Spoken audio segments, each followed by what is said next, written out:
उन्हों को परमात्मा की प्राप्ति हुई और कैसे उनके माध्यम से परमात्मा पिता निरंतर सेवा करवा रहे हैं, अपने अनुभव आपके बीच में साझा करेंगे। ज़्यादा समय न लेते हुए हमारे आज के मुख्य स्पीकर आचार्य परमानंद जी महाराज से मैं निवेदन करूंगा कि अपना वक्तव्य रखेंगे आदरणीय महाराज।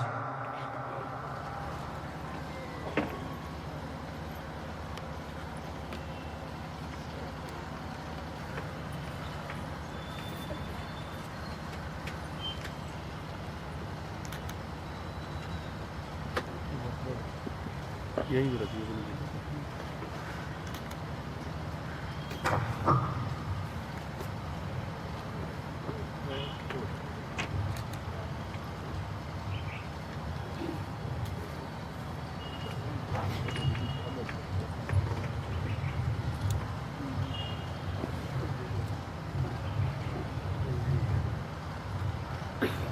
गंगा तरंग रमणीय जटा कलापम गौरी निरंतर विभूषित वाम भागम नारायणं प्रियमनंग मदापहारम वाराणसीपुरपतिं भज विश्वनाथं वाराणसीपुरपतिं भज विश्वनाथं।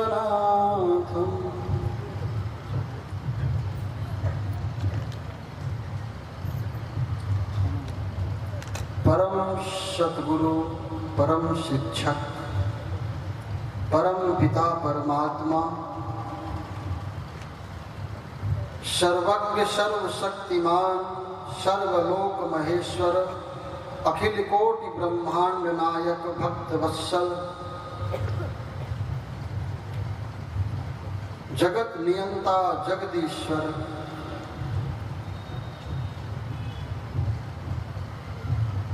सर्वेश्वर शिव पिता को, उस परमात्मा को जिसने आज इतनी सुंदर बेला में इतनी सुंदर सभा को सुशोभायमान किया, उस पर्वतदिगार, उस जगत के मालिक के लिए एक बार सभी लोग दिल से ताली बजा करके उसका स्वागत करें।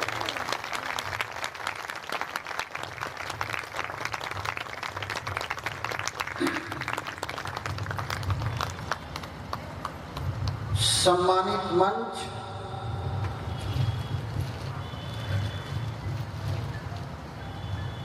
आदरणीय राजयोगिनी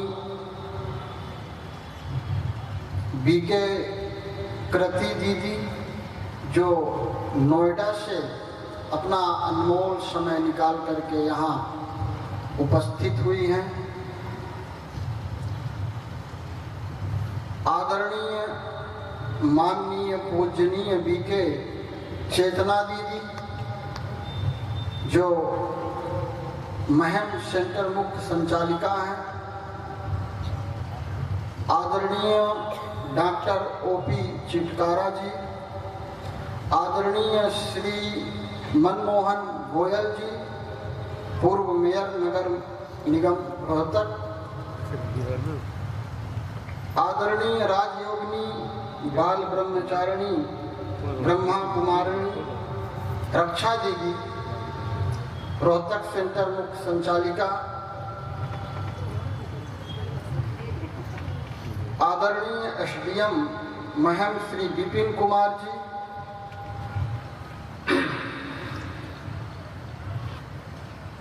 और आदरणीय राजयोगिनी सुमन दीदी जी, जिनका नाम इसमें नहीं लिखा है, वो गुप्त हैं, उनका भी स्वागत है, अभिनंदन है। और जो भी गणमान्य पूजनीय माननीय लोग हैं, समय का अभाव है, सबका सामूहिक धन्यवाद। और जिन लोगों ने इतना सुंदर ये कार्यक्रम आयोजन में अपना तन मन धन लगाया है और इस मंच को शोभायमान बनाने वाली हमारी माताएं बहनें, महम के निवासी, आप सभी का भी बहुत बहुत साधुवाद, बहुत बहुत धन्यवाद और बहुत बहुत आभार। क्योंकि यहाँ जितने लोग भी बैठे हैं वो मात्र आपके कारण बैठे हैं। आप वहाँ ना बैठे होते तो यहाँ कोई बैठा नहीं होता। इसलिए आप सबका हृदय की गहराई से बहुत बहुत धन्यवाद।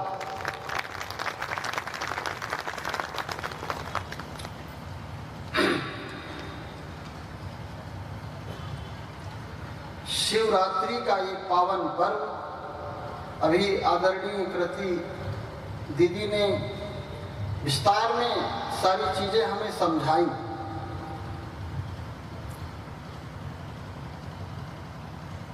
पूरे विश्व में करीब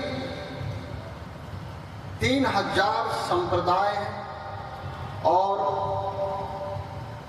कितने न जाने धर्म हैं, अनेक भाषाएं हैं, अनेक देवी देवताओं के अनेक मंदिर हैं।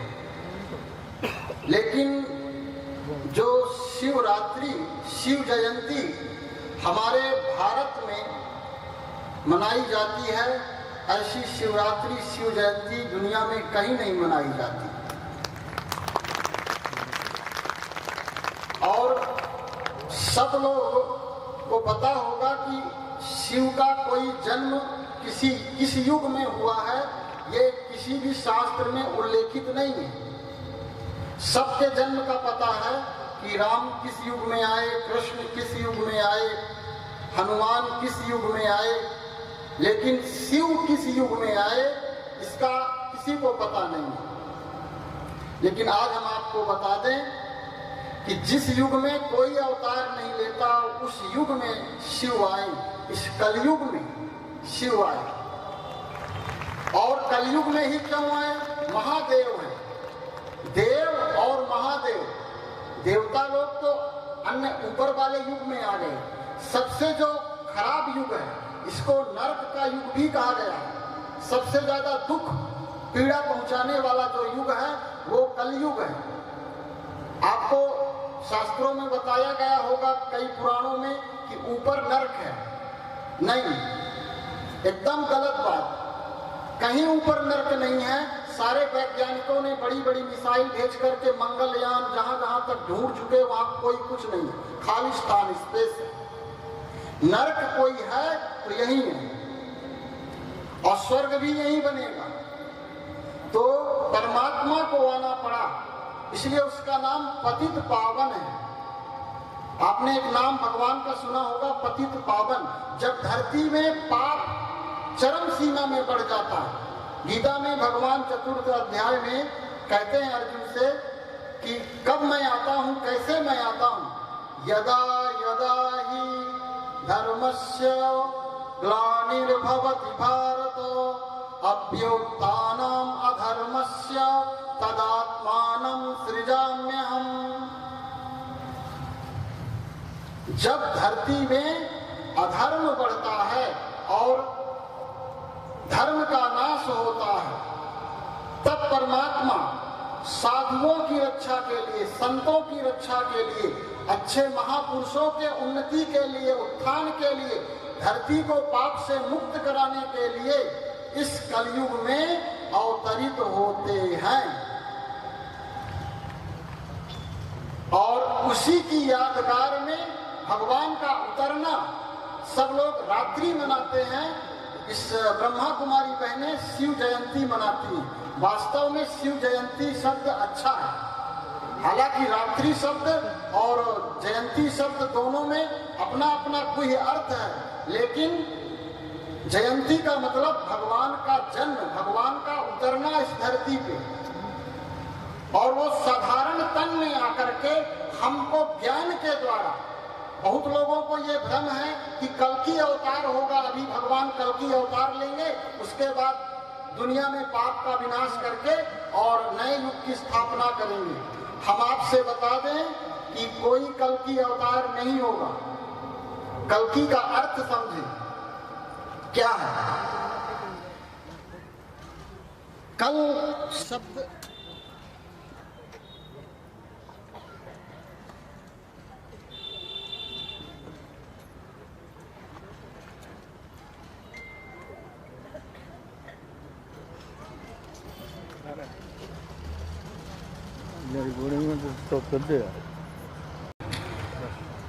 कल्कि, आज सारा संसार दो ही चीजों में फंसा है,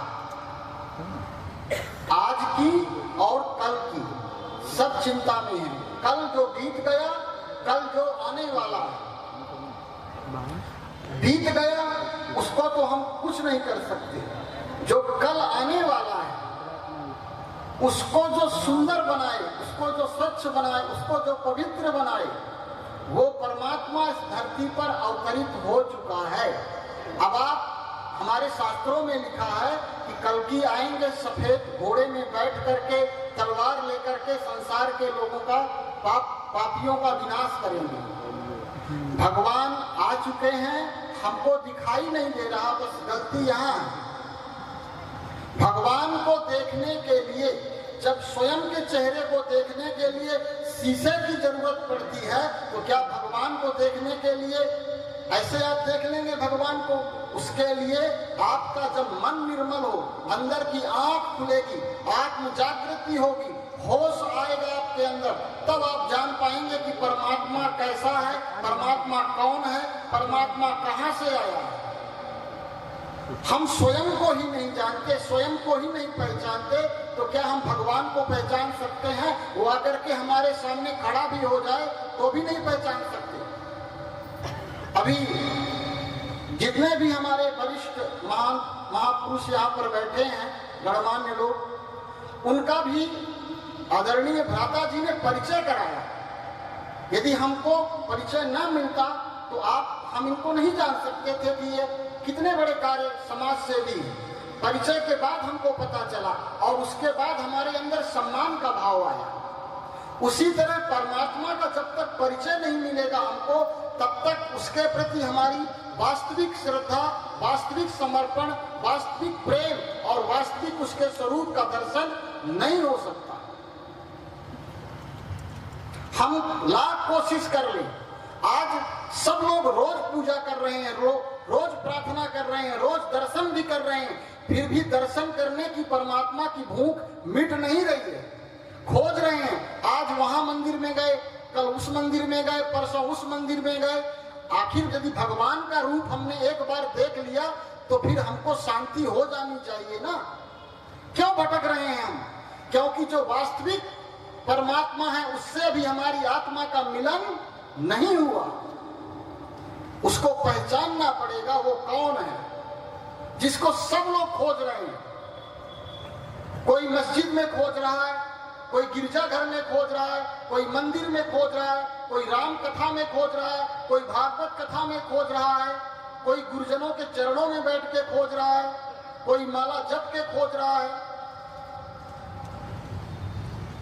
कैसे मिलेगा परमात्मा? कैसे उससे हमारा मिलन हो? सबकी भूख मात्र एक ही है।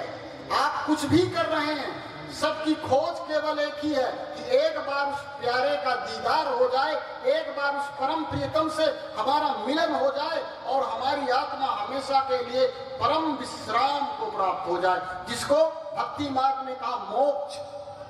मोक्ष का मतलब क्या होता है?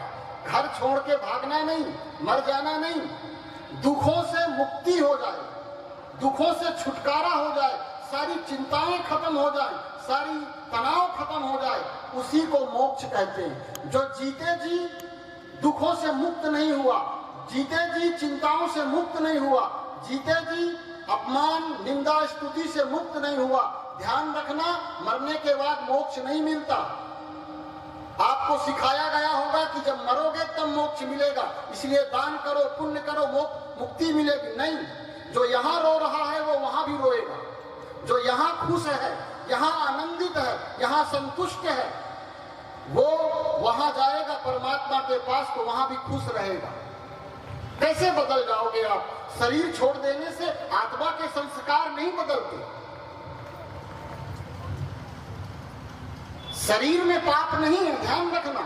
10 बार नहाने से, 10 दिन उपवास रखने से आपके पाप नहीं कटेंगे। पाप कटेंगे, अच्छे कर्म करो, लोगों को सुख दो, तब पाप कटेंगे। लेकिन हमारे शास्त्रों में, हमने शास्त्रों को अच्छे से अध्ययन नहीं किया, समझा नहीं, तो हमने शरीर के पीछे हाथ धो के पड़ गए। इसी को सजाओ, इसी को नहलाओ, इसी में अच्छा इत्र डालो, इसी को भूखा रखो। परमात्मा किसी के भूखे रहने से खुश नहीं होगा। परमात्मा कहता है अपने विकारों को छोड़ो जो तुमको दुख दे रहे हैं।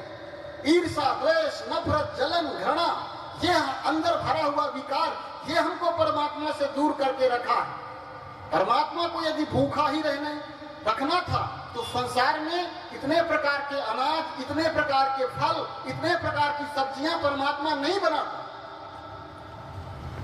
यदि भगवान को वस्त्र, आज आप देखिए इलाहाबाद गए होंगे आप कुंभ में या माघ में, तरह तरह के लोग कांटे में पड़ा है, कोई सर नीचे पैर ऊपर करके पड़ा, कोई हाथ खड़ा करके कई साल से खड़ा है।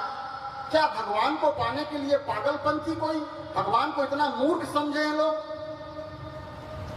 कितना भारत में पाखंडवाद, अंधविश्वास फैला है और कोई के पास बुद्धि नहीं है कि परमात्मा को पाने के लिए कुछ करना नहीं है, बस आदत बुरी सुधार लो, हो गया भजन। मन की तरंग मार लो, बस हो गया भजन। बहुत सरल सी बात है, लेकिन हम कष्ट दिए जा रहे हैं। अपने को भी कष्ट दिए जा रहे हैं, दूसरे को भी कष्ट दिए जा रहे हैं। धर्म दुख देना नहीं सिखाता। आप यदि खुद को भी दुख दे रहे हो तो ये भी पाप की श्रेणी में आएगा। हमारी माताओं बहनों, अच्छे से इस बात को समझ लेना। यदि आप उपवास करके, भूख मार करके इस पंच तत्व के शरीर को दुख दे रही हैं बेवजह, तो परमात्मा को कष्ट होगा। ये पाप की श्रेणी में। स्वास्थ्य के लिए उपवास रखना कोई गलत नहीं है, परमात्मा के लिए उपवास रखना एकदम परमात्मा को मंजूर नहीं। कोई माता अपने बच्चे के भूखे रहने पर खुश होगी क्या? बताओ, कौन माता अपने बच्चे को भूखा देखकर खुश होगी? कोई माता नहीं खुश होगी। परमात्मा हमारी माँ है, हम भूखे होंगे, परमात्मा खुश नहीं होगा। लेकिन नहीं, गीता में कहीं पर भी उपवास के लिए भगवान ने नहीं कहा। गीता में कभी कहीं पर भगवान ने यह नहीं कहा कि मेरा नाम जप करो। आप लोग गीता उठा के पढ़ लेना, हमारी बात पे विश्वास नहीं करना। हम जो बोल रहे हैं वो आपके शास्त्र से बोल रहे हैं। गीता हमारे भारत की सर्वोत्तम पुस्तक है, सबसे मनोवैज्ञानिक पुस्तक है। दुनिया के सारे प्रश्नों का जवाब श्रीमद् भगवत गीता में है।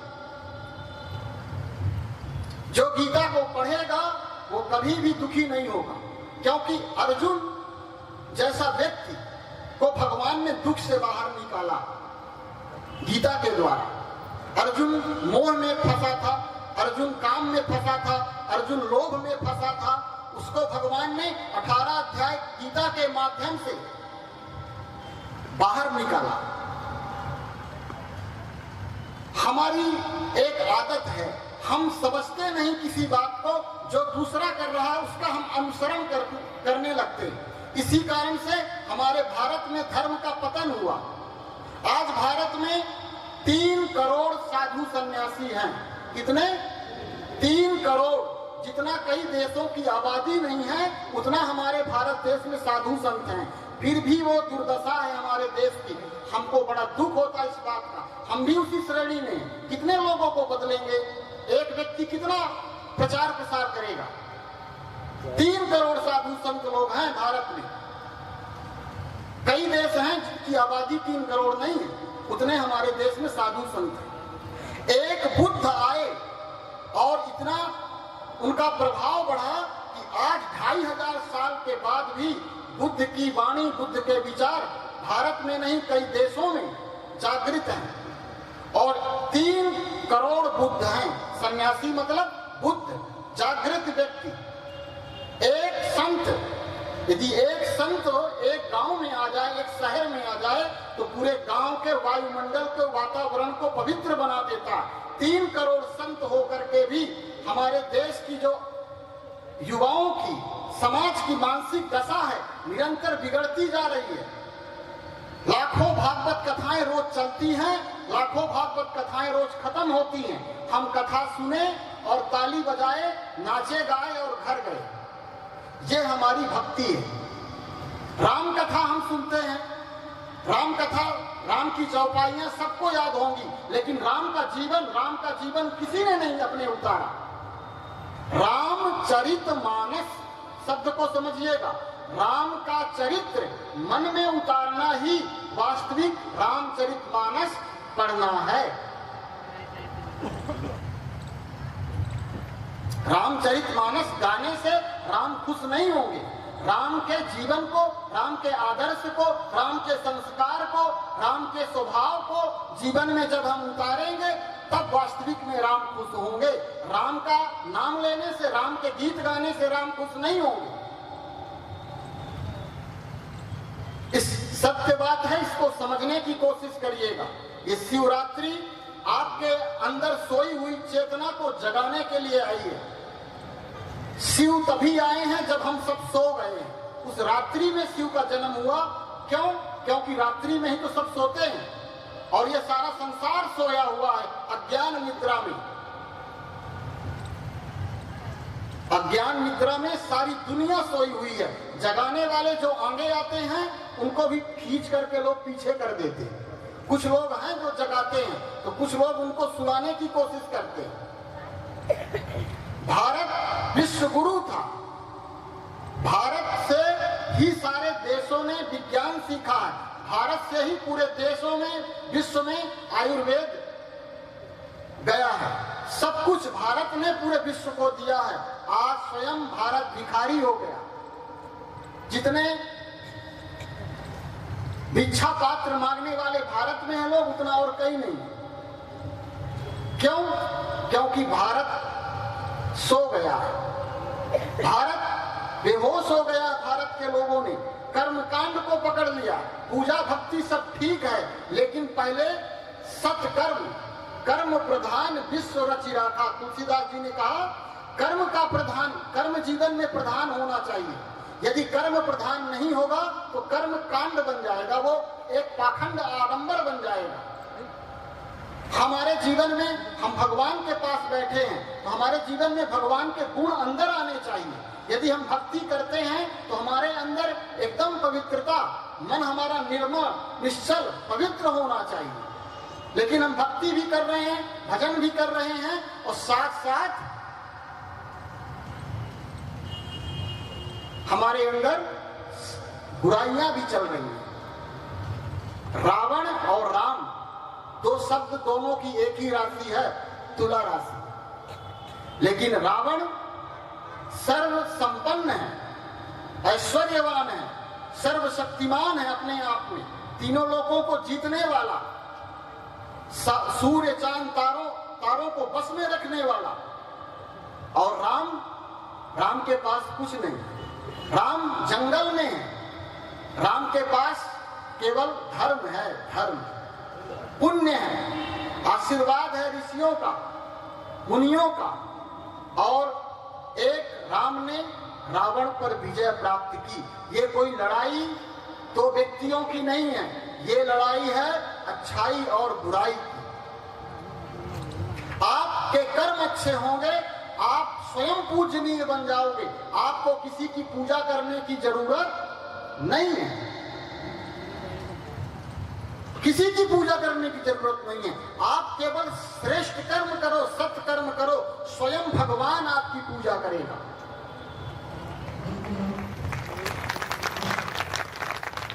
इस बात को केवल सुनना नहीं, 1-2 दिन करके देखना कि यदि भगवान जो कहता है हम करेंगे तो भगवान हमारे किसी भी फूल, माला, मीठा, नारियल, वस्त्र का भूखा नहीं है।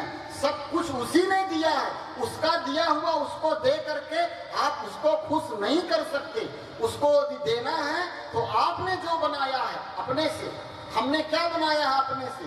झूठा अहंकार। हमने क्या बनाया है अपने से?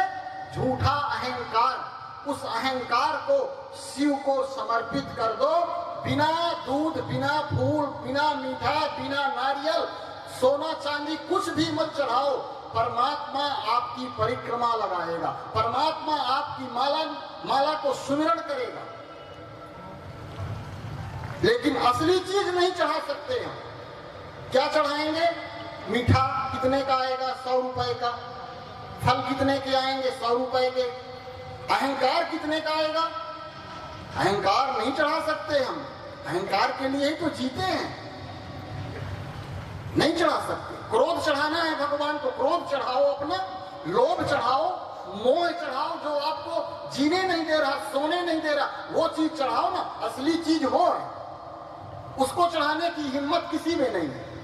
हिम्मत तो हाथ उठाए कोई। इधर वाले बहुत हिम्मत पर लोग हैं। अपने लिए ताली बजाओ। महम के बहुत ताकतवर लोग हैं, वास्तव में मानना पड़ेगा।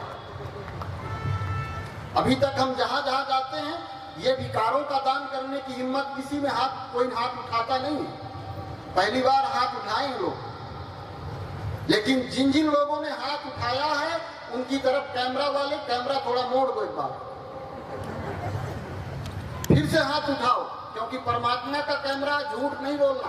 उधर फेरो, उधर।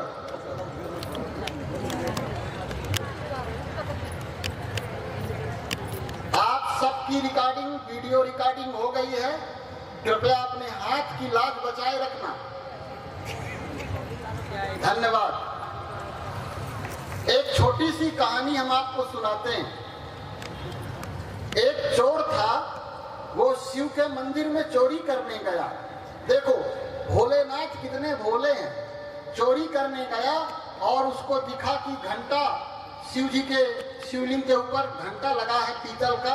वो सोचा कि कैसे निकालें, कोई कुर्सी उर्सी है नहीं, कैसे चढ़े। तो वो शिव जी के ऊपर ही चढ़ करके घंटा निकालने लगा। भोलेनाथ इतने भोले कि वहां प्रकट हो गए। बोले मांगो जो मांगना हो। बोले मैं चोर हूं प्रभु, आप पहचानने में गलती कर रहे हैं। मैं घंटा चुरा रहा हूं, कोई भजन करने, भक्ति करने नहीं आया। उसने कहा, शिव जी ने कहा कि गलती से ही सही, आज तक मेरे में लोगों ने बिलपत्र चढ़ाया, बहुत गंगा जल चढ़ाया, बहुत फूल माला चढ़ाए, बहुत मिष्ठान चढ़ाया, लेकिन किसी की इतनी हिम्मत नहीं हुई कि मेरे ऊपर स्वयं को चढ़ा दे। तुमने तो गलती से ही सही, चोर होते हुए ही सही, स्वयं को ही मेरे ऊपर चढ़ा दिया। कहने का भाव ये है कि सबसे बड़ा दान परमात्मा को कोई कर सकता है तो वो अहंकार का दान। किसका दान? अहंकार का दान। जो निरहंकारी है, जिसके अंदर कोई अहम का भाव नहीं, कुछ भी मेरा नहीं है प्रभु, सब कुछ तेरा। किन शब्दों से कहूं कि मैं दे रहा हूं? लोग कुछ देते हैं तो अपना नाम पंखे में, फलाने का नाम, पेपर में, टीवी में, जगह जगह नाम चाहिए लोगों को। कलयुग केवल नाम आधार है। आपने सुना होगा, तुलसीदास जी ने पहले लिख दिया था, कलयुग में क्या है सबसे ज्यादा लोगों को प्रिय? नाम। क्या प्रिय है? नाम। मेरी कुछ भी हो जाए, लोग कर्जा लेकर के नाम लिखवाने जाते हैं, पैसा दान करके। कुछ है नहीं, बात है औकात है राख की, बात है लाख की। क्या है हम बताइए? इतने बड़े ब्रह्मांड में यदि ग्लोब में ढूंढा जाए कि महम कहां पर है, तो कहां पर जगह आएगी महम की?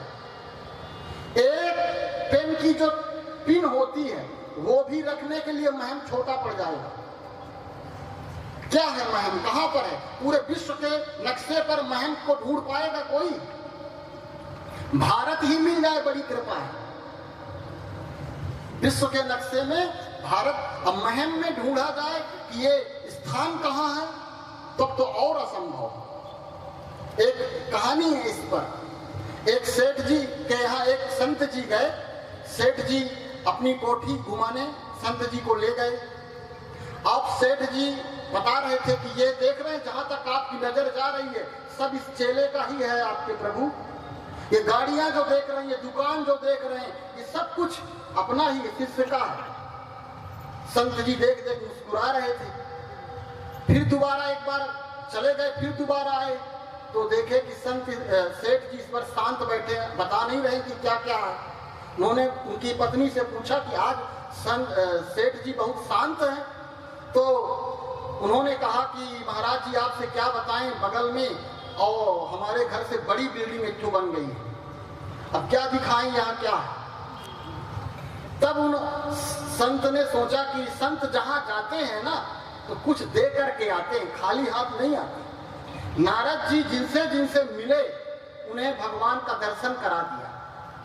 यदि संत के आने से आपके अंदर बुराइयों का अंत नहीं हुआ, आपके अहंकार का अंत नहीं हुआ, तब समझना अभी संत आपके यहाँ नहीं आया। तो संत जाते जाते सोचे कि सेठ को इसको वास्तविकता इसकी बता के जाएं।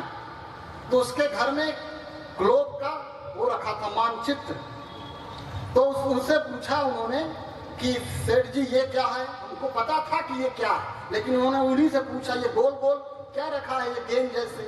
उन्होंने कहा ये मानचित्र है विश्व का पूरे। बोले इसमें आपका जो कानपुर जिला है इसमें ढूंढिए कहाँ पर है। तो पहले तो भारत ढूंढने में उसको 10 मिनट लग गए। भारत जब ढूंढा उसके बाद 15 से 20 मिनट, आधा घंटे लग गए कानपुर ढूंढने में। फिर उन्होंने कहा कि कानपुर में आपकी हवेली कहाँ पर है। तो वो चरणों में गिर गया, बोला प्रभु मुझे क्षमा कर दीजिए, मेरी हवेली यहाँ मुझको लगता पूरा जन्म भी ढूंढूंगा तब भी नहीं मिलेगी। यही सच्चाई है। कभी भी परमात्मा ने जो दिया है हमें उस पर कभी अहंकार नहीं करना। जीवन बहुत अनमोल है, इतना अनमोल है इसकी कीमत वही समझ सकता है जो बीमार पड़ा है घर में, जो उठ करके पानी नहीं पी पाता। उससे पूछो जीवन क्या है। उसके दिल में केवल एक ही इच्छा है, हे प्रभु मुझे ठीक कर दो, मैं तुम्हें ये दूंगा, मैं तुम्हें वो दूंगा, ये कराऊंगा, केवल एक बार पैरों में ताकत दे तो उठ जाऊं। उससे पूछो जीवन क्या है। आपको भगवान आंख से देख सकते हैं तो एक बार भी दिल से धन्यवाद का भाव नहीं उठता कि कभी रात में सोते समय उठते समय परमात्मा का धन्यवाद करें कि भगवान हमको सही सलामत रखा है, भोजन कर पा रहे हैं, चल फिर पा रहे हैं, संसार को देख पा रहे हैं इन आंखों से। धन्यवाद का भाव नहीं उठता होगा। लेकिन आज के बाद ध्यान रखना, दिन में कम से कम 3 बार इस जीवन देने वाले जीवनदाता के लिए धन्यवाद जरूर करना। आज भारत में कई करोड़ लोग हैं जो अपाहिज हैं, विकलांग हैं। कई करोड़ लोग हैं जो अपनी आंखों से दुनिया देख नहीं सकते। कई करोड़ लोग हैं जो बिस्तर में 6-6 महीने से 10-10 महीने से लेटे हैं। आपको क्या चाहिए? स्वस्थ है शरीर, अब धन चाहिए। बीमारी के लिए, बीमार व्यक्ति के लिए धन क्या है? उसका स्वास्थ्य धन है। भूखे के लिए धन क्या है? भोजन धन, भोजन उसका धन है। और जिसके पास सब कुछ है वो और मिल जाए, और आ जाए। तृष्णा, आशा मिट नहीं रही। सबसे बड़ा दुख का कारण क्या है? विहाय कामान सर्वान पुमान शरति निस्पृहा निर्ममो निरहंकारा सशांतिम अधिगच्छति।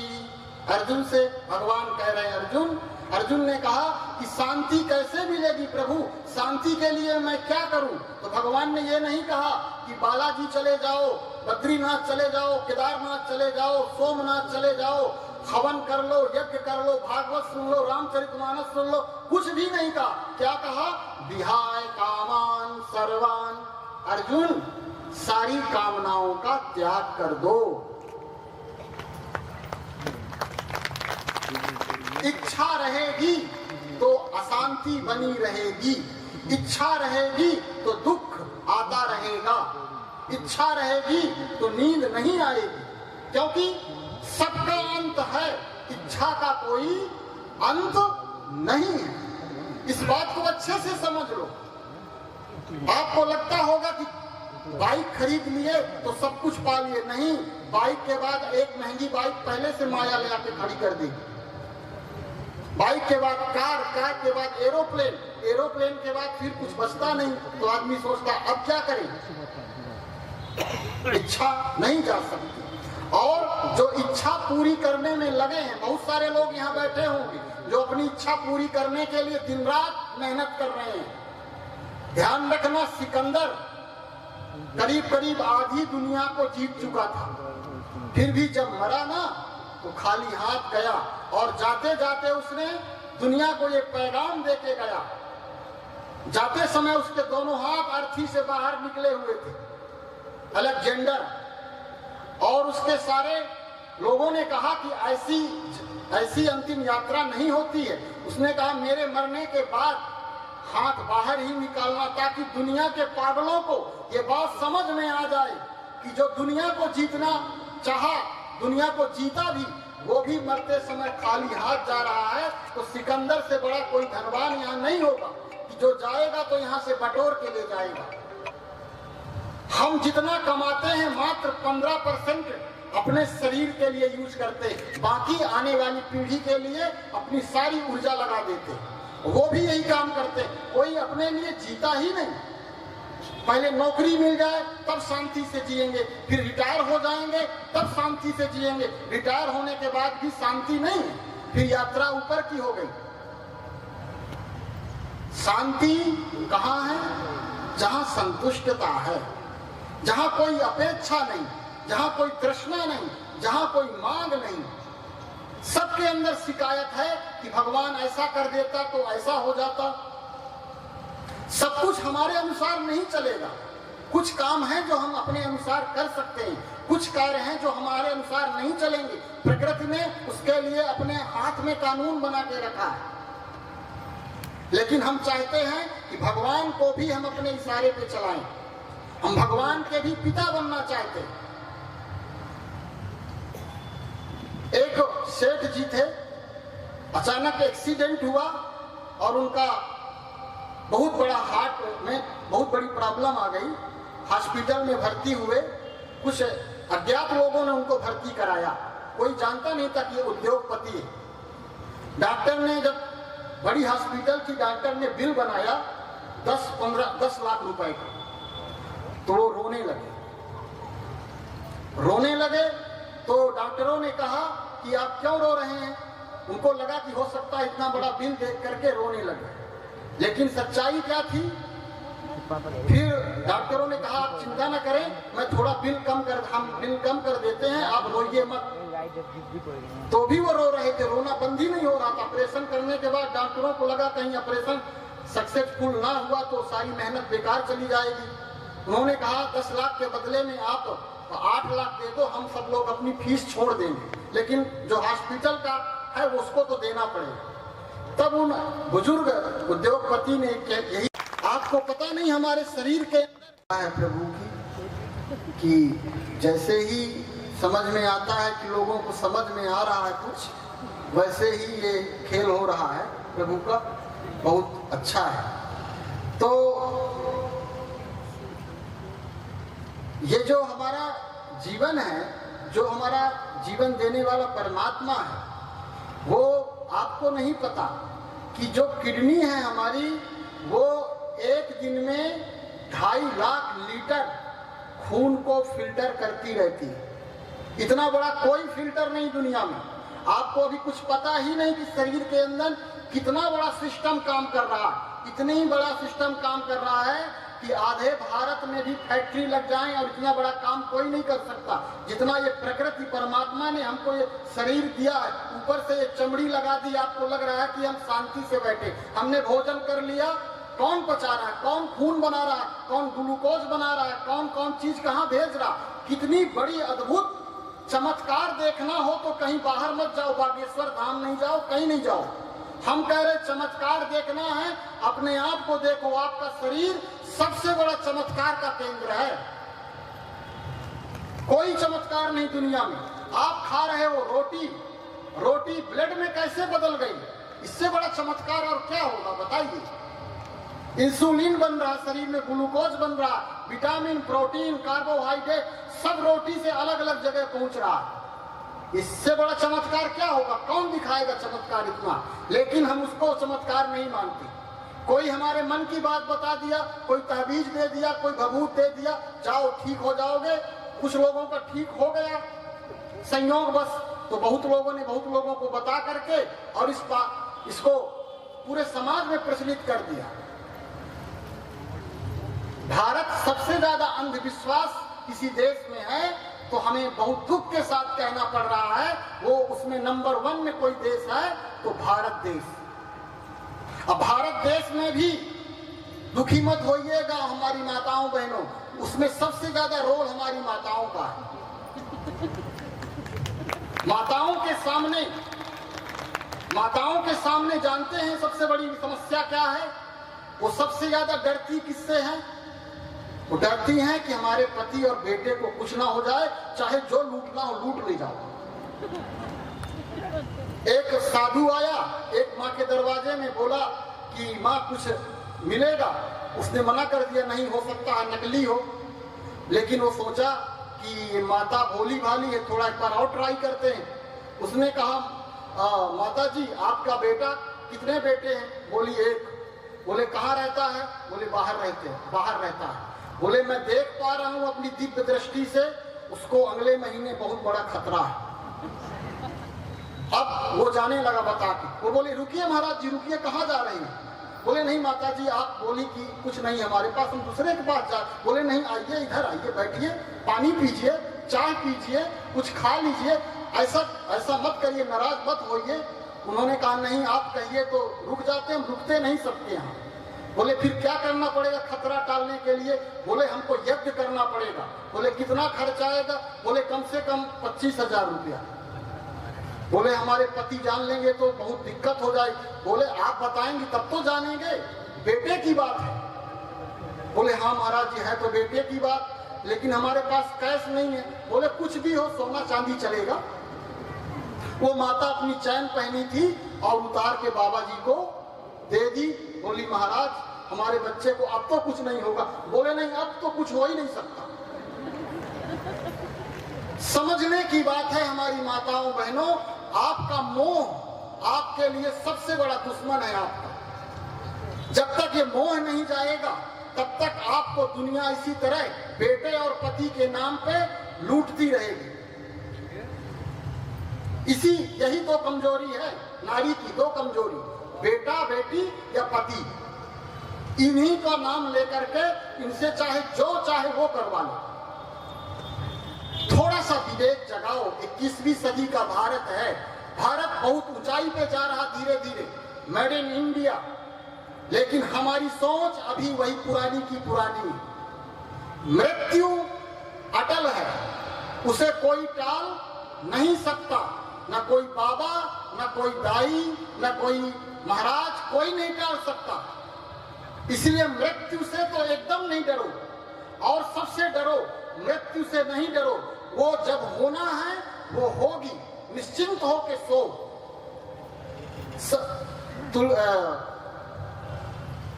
युधिष्ठिर से यक्ष ने प्रश्न किया कि सबसे बड़ा आश्चर्य क्या है दुनिया में। तो युधिष्ठिर ने उत्तर दिया कि लोग रोज देखते हैं कि एक आदमी कोई न कोई मर गया, फिर भी सब यही सोचते हैं कि ये मरा है मरा, हम नहीं मरेंगे, जो मरे सो मरे, हम नहीं मरने वाले। ये सबसे बड़ा आश्चर्य है कि लोगों को ये नहीं पता कि यहाँ से हमें भी जाना है। उससे क्या डरना, जो सबको ही जाया, आज से नहीं अनादिकाल से ये आने जाने की प्रक्रिया चल रही है। इसलिए आज के बाद मृत्यु पहली बात किसी की होती भी नहीं है, अज्ञानता है मृत्यु। मृत्यु को भगवान ने अर्जुन को समझाया नैनम छिद्यन्ति शस्त्राणि नैनम दहति पावकः न चैनम क्लेशयन् आपो न शोषयति मारुतः। अर्जुन, जैसे सूर्य चंद्र, जैसे अग्नि, वायु, जल, तेज, ये सब कोई भी अस्त्र से आत्मा को न काट सकता, न जला सकता, न सुखा सकता। आत्मा अव्यक्तोयम अचिंत्योयम। बोले भगवान अर्जुन, आत्मा अव्यक्त है, सनातन है, पुरातन है, नित्य है, शाश्वत है। आत्मा अजर, अमर, अविनाशी है। आत्मा की मृत्यु नहीं होती, शरीर मरेगा। वस्त्र बदलने से कोई मरता नहीं है, घर बदलने से कोई मरता नहीं है। ये शरीर एक वस्त्र है और वस्त्र समय अनुसार परिवर्तन हो जाएगा। इसलिए भारत जैसे देश में जहां 108 उपनिषद हैं, जिनमें केवल और केवल आत्मज्ञान है, ऐसे देश में कोरोना के समय बहुत ज्यादा लोग बीमारी से नहीं मरे, मृत्यु के भय से चले गए। एक बार मृत्यु एक गांव जा रही थी, एक संत ने कहा, कहां जा रहे हो? मृत्यु ने कहा, यहां से हमको 4000 लोगों को लेने का आदेश आया है। बोले ठीक है, जाओ ले लो। महामारी आई थी गांव में, 4000 लोगों को ही लेना, ज्यादा नहीं। जब वो मृत्यु लौटी तो लिए थी 8000 लोगों को। संत ने पूछा, ये गलत किया तुमने, 4000 बोले थे, 8000 लेके जा रही हो। तो संत ने क्या कहा, 4000 को ही हम ले जा रहे थे, 4000 अपने आप हमारे साथ चले आ रहे हैं। किसके मारे? डर के मारे चल दिए। मृत्यु से नहीं डरना। और ये शिवरात्रि, शिव का एक नाम है महाकाल। क्या? महाकाल, जिसका पिता, इसलिए आपसे कह रहे हैं, जिनको जिनको मृत्यु से डर लगता हो वो अपना रिलेशन महाकाल से जोड़ ले। किससे जोड़ ले? महाकाल से। रिश्ता जोड़ेंगे तभी बचेंगे, क्योंकि काल सबको खाता है और काल को भी जो खाता है उसका नाम महाकाल। उसी को शिव बाबा कहते हैं, ब्रह्मा कुमारी बहनों। और इनका जो संबंध है ना, वो महाकाल से है। इसलिए इनको कोई मृत्यु का भय नहीं, कोई अपमान की, मान की कोई चिंता नहीं, कोई दुख नहीं। इसलिए ये सफेद वस्त्र पहन के भी मुस्कुरा रही हैं। आप लोग रंगीन पहन करके भी मुंह लटकाए हुए बैठे रहते। सफेद वस्त्र ज्यादातर स्त्रियां नहीं पहनती, बहुत खतरनाक चीज है वो। विधवा माताएं पहनती हैं, आजकल वो भी नहीं पहनती। सफेद वस्त्र पहनना एक नारी के लिए समाज में बहुत बड़ी बात है, बहुत कठिन तपस्या है। भारत में पुरुष बहुत संत हुए, लेकिन नारियों को संत बनने का अलाउ नहीं दिया समाज ने। क्यों? क्या नारियों के अंदर कोई वासना है? वासना पुरुष के अंदर है, लेकिन नारी को माया कह दिया, नारी को नरक का द्वार कह दिया। जिस नरक के द्वार से सब निकले उसी को नरक का द्वार कह दिया। ऐसी हमारी भारत के महापुरुष लोग हैं। धिक्कार है ऐसे ज्ञान को। दृष्टि का दोष है हमारी, कोई व्यक्ति का दोष नहीं है। यदि हमारे अंदर वासना उठ रही है तो हमको अपनी चश्मे को बदलने की जरूरत है, दूसरे को बोलने की कोई आवश्यकता नहीं है। एक बार महात्मा बुद्ध आम्रपाली के यहाँ जा रहे थे भिक्षा लेने। आम्रपाली ने, वो जो नगर वधू थी, बुद्ध को आमंत्रित की थी भिक्षा के लिए। तो बुद्ध कहीं नहीं जाते थे, लेकिन वो नगर वधू थी, उसके यहाँ भिक्षा लेने जा रहे थे। सारे गांव के गणमान्य लोग जो थे वो बुद्ध का रास्ता रोक दिया कि आप उस आम्रपाली के घर नहीं जा सकते, ये अच्छे चरित्रवान लोगों का गांव है। सब लोगों ने बुद्ध का रास्ता रोक दिया, खड़े हो गए सामने कि आप नहीं जा सकते उसके यहाँ भिक्षा लेने। बुद्ध ने कहा, वो उत्तर सुनने लायक है सभी पुरुषों को और सभी माताओं को, ज्यादातर पुरुषों को। बुद्ध ने जो उत्तर दिया कि इस चरित्रवान गांव के लोगों में के बीच में चरित्रहीन स्त्री आ कैसे गई? समझने की बात है, जो समझदार लोग बैठे होंगे वो समझेंगे। नारी पवित्र है, नारी शक्ति है, नारी से ही संसार का सृजन किया है परमात्मा ने। नारी पूजनीय है, वंदनीय है, सम्माननीय है, और सबसे ज्यादा सम्मान नारी का केवल ब्रह्मा कुमारी बहनें ही कर रही हैं। पूरे विश्व में आप जहां भी देखें, नारी को जो ऊंचा स्थान, नारी को इस संस्था का जो संचालन करने वाली कोई पुरुष नहीं है, माताएं ही हैं, बहनें ही हैं। आप माउंट आबू जाना, देखना, वहां सारा कार्य पुरुष पीछे रहेंगे, नारी आगे रहेगी। और जब तक भारत देश नारी को आगे नहीं करेगा, तब तक भारत विश्व गुरु नहीं बन सकता। इस बात को अच्छे से सब लोग नोट कर लो। आज नहीं तो कल संतों को, महात्माओं को इन नारी शक्ति के पीछे आना पड़ेगा। नारी ही, ये बात विवेकानंद ने भी कही है, ये बात आचार्य श्री राम शर्मा जी ने भी कही है, और ये बात स्वयं परमात्मा ने भी कही है कि बिना नारी के जागृत हुए, बिना नारी के सहायता के बिना कोई पुरुष इतने बड़े विश्व को परिवर्तन नहीं कर सकता। वही शक्ति है, शिव की शक्ति ही शिव के साथ मिल करके भारत को विश्व गुरु राम राज्य की स्थापना करेगी।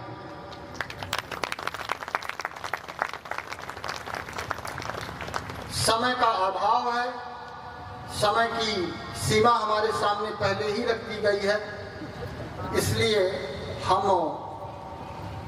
ज्यादा बोलने के लिए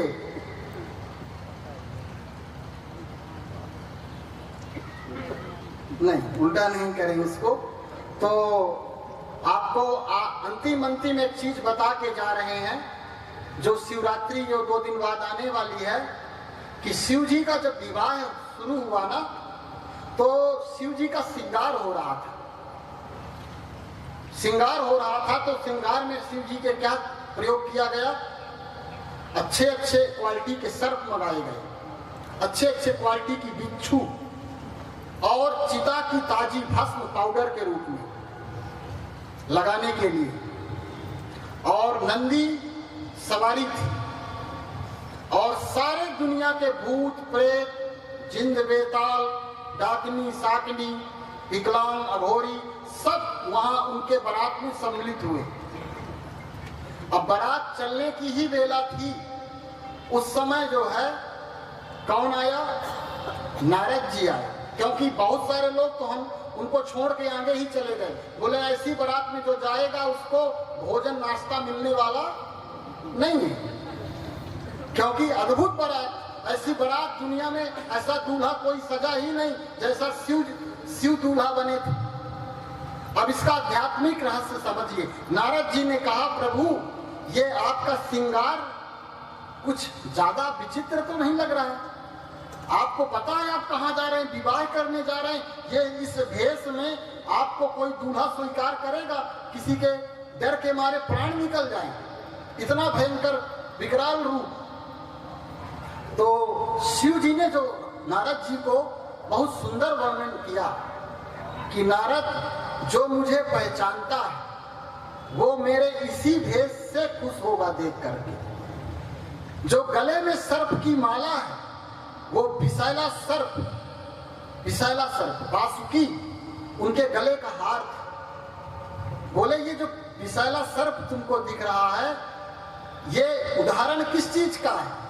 कि जब लोगों के अंदर जो विष भरा है उसका मैं माला पहनता हूं। मुझको चढ़ाना ही है तो क्या चढ़ाओ? विष जो तुम्हें दुख दे रहा है उसकी मैं माला पहनता हूं। और ये जो बिच्छू हैं, ये ईर्षा और क्रोध, ये 2 बिच्छू मैं लटकाया हूं कान में। जो जिनको सबको कौन दुख दे रहा है इस समय? ईर्षा। हम दूसरे के उन्नति से, दूसरे के उत्थान से ज्यादा दुखी हैं, जले जा रहे हैं ईर्षा में कि फलाने ऐसा कैसे आगे बढ़ गया, उसका लड़का इतना आगे कैसे जा रहा है, हमारी लड़की ऐसी, हमारा बेटा ऐसा, उसका ऐसा।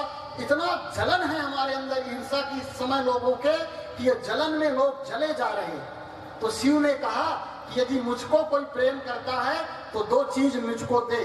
मेरे कुंडल हैं, वो 2 भिक्षु बोले ये जो चिता की भस्म लगाई है पूरे शरीर में, बोले ये व्यक्ति के अहंकार का पाउडर है।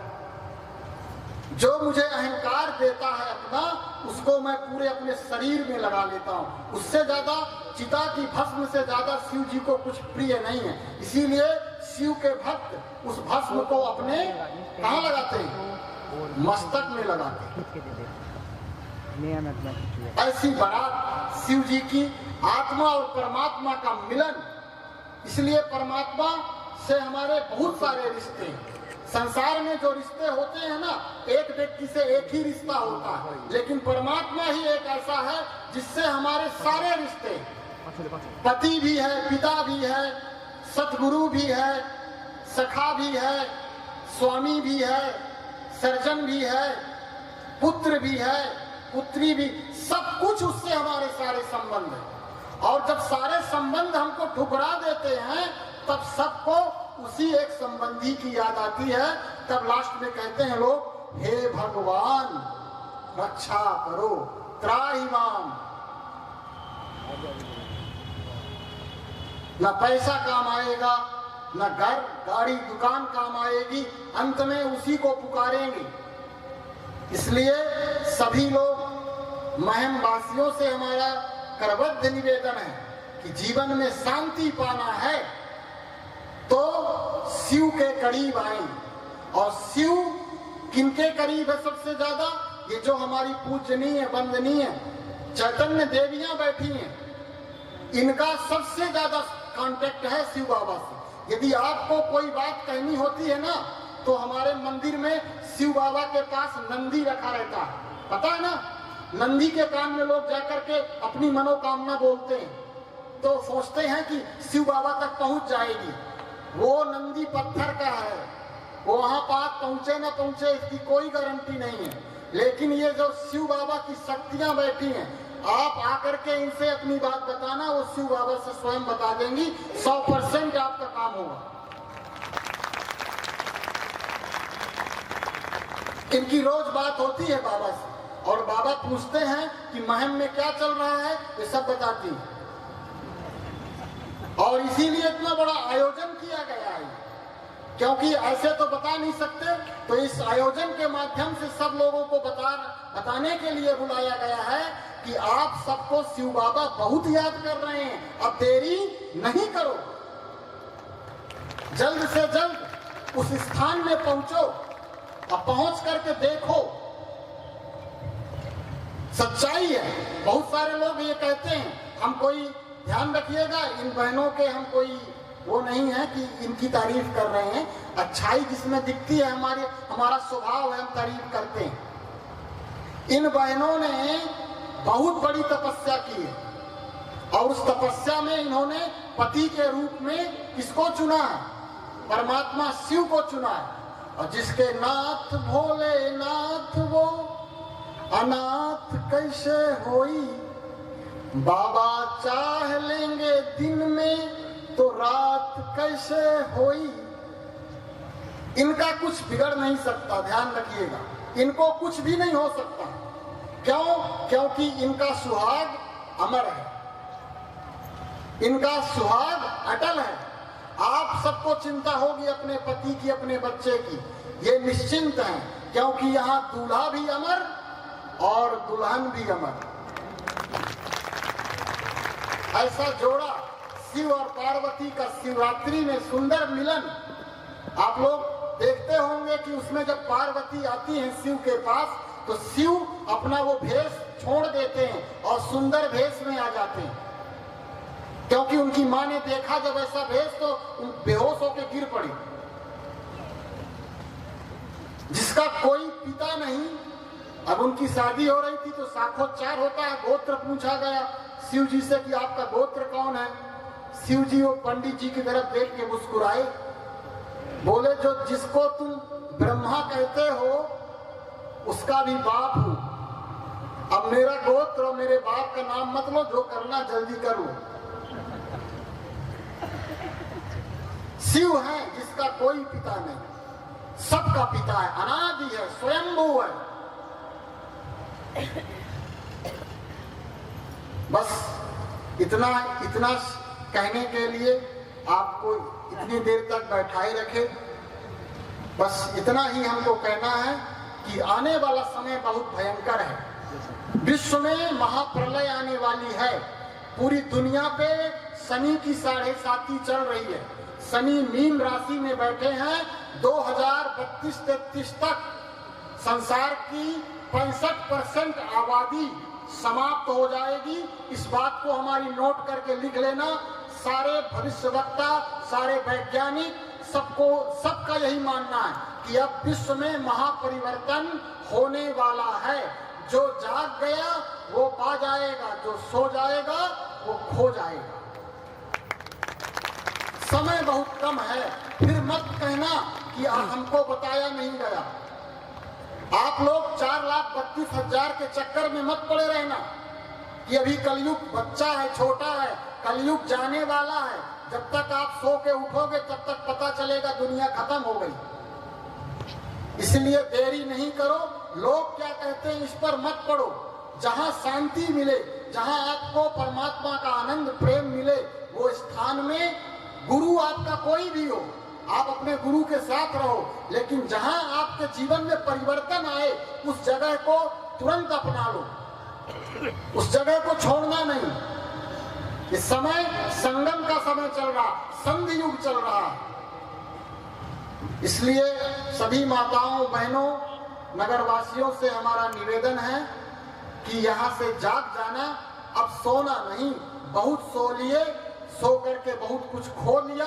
अब जाग गए हो, आगे बढ़ो। समय बहुत कम है। जीवन का कोई भरोसा नहीं। मृत्यु एकदम नजदीक खड़ी है।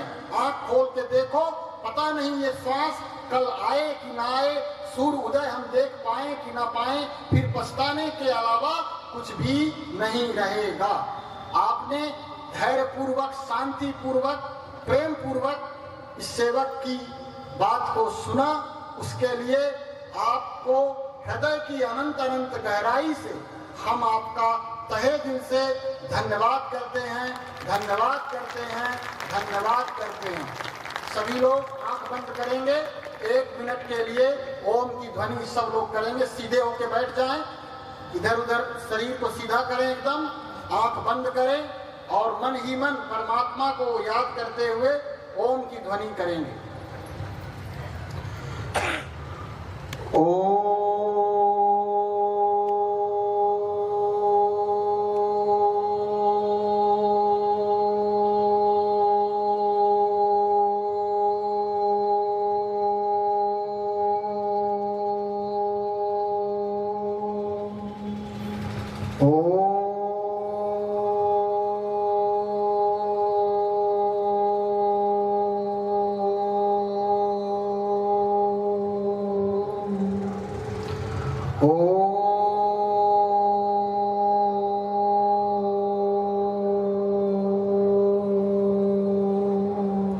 शांति शांति शांति। धन्यवाद। बहुत बहुत धन्यवाद आचार्य जी। बहुत ही अद्भुत। आत्माओं से आग्रह करूंगा कि जोरदार तालियां बजाकर आचार्य जी का धन्यवाद करेंगे। मंच पर उपस्थित सभी मेहमानों से मेरा आग्रह है कि आज के इस पर्व पर कैंडल लाइटिंग के लिए आप सामने आ जाएंगे। सभी मेहमानों से आग्रह है, सभी सेवाधारी भाइयों से निवेदन की व्यवस्था को बनाने में मदद करेंगे। माता जी आप भी आएंगे प्लीज। डॉक्टर लुथरा जी आप भी आ जाएंगे। गिरोत्रा साहब, गुप्ता जी, दैया साहब, भाई साहब, गिरधर जी प्लीज। आज ये प्रकाश का पर्व हमारे लिए बहुत खुशी का ये पल है। ऊपर जाओ जी, ऊपर। त्रिमूर्ति शिव जयंती का ये पर्व बहुत धूमधाम से महम की इस पावन धरा पर मनाया जा रहा है।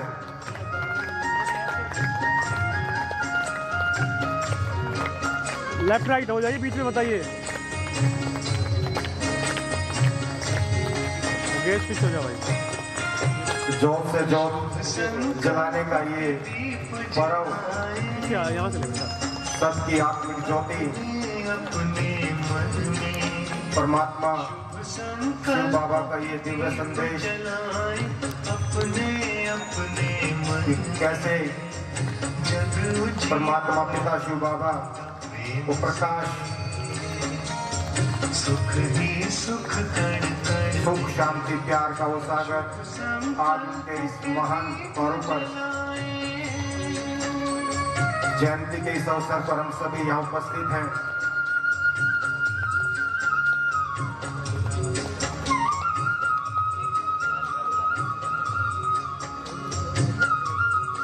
भाई साहब सुरेंद्र जी आप क्यों रह गए?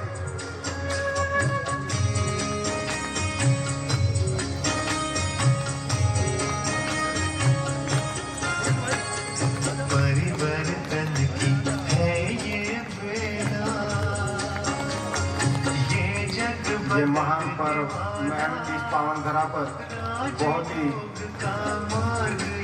परमात्मा शिव का ये दिव्य संदेश सहज कि कैसे हम आत्माएं जोत परमात्मा जोत से जोत जगाते हुए बन जाए मूरत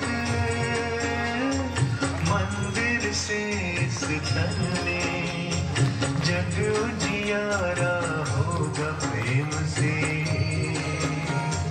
सुख ही सुख कण कण में शुभ संकल्प के दीप जलाए।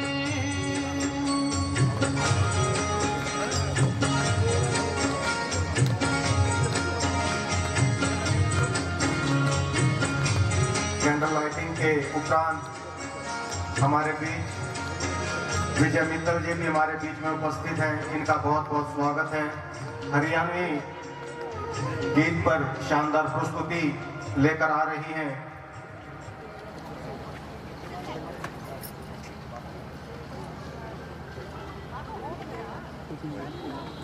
इस नृत्य के उपरांत मंच पर उपस्थित श्रीमती अनु दांगी जी अपना आज का अनुभव साझा करेंगी।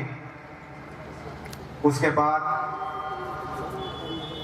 आदरणीय मनमोहन गोयल जी अपना अनुभव बताएंगे।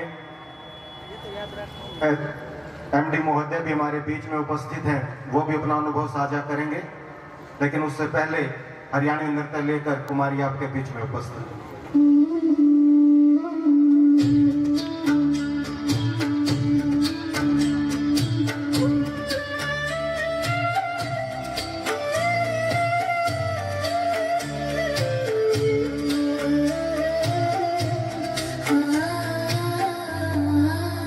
मेरा बाबा आया रे सखी धरती पे। मेरा बाबा आया रे सखी धरती पे।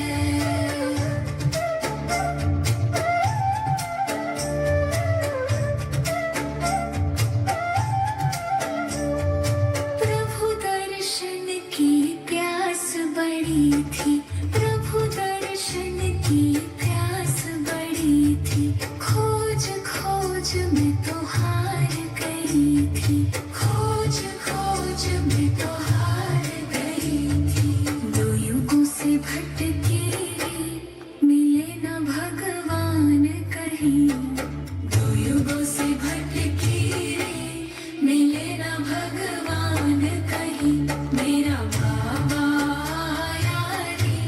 आया रे सखी धरती पे। मेरा बाबा आया रे सखी धरती पे। तालियां बजती रहे।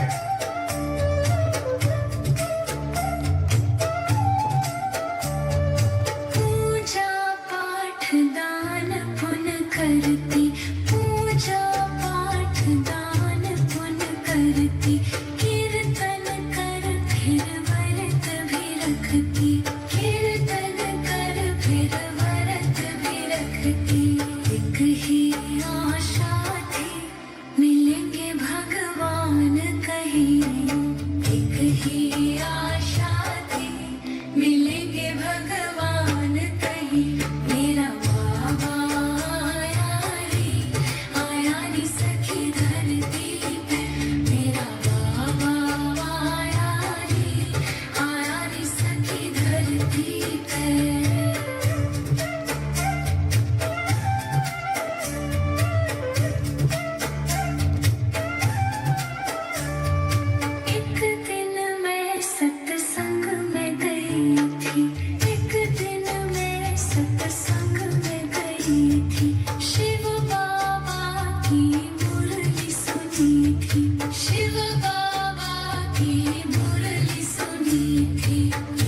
पल में मिल्यारी भगवान वही, एक पल में मिल्यारी भगवान वही, मेरा बाबा आया रे सखी धरती पे, मेरा बाबा आया रे सखी धरती पे। बहुत बहुत धन्यवाद कुमारी का, जिन्होंने शानदार नृत्य की प्रस्तुति हमारे समक्ष रखी।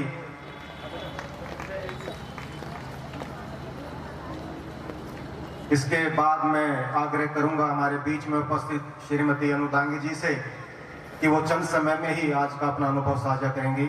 आदरणीय बहन जी।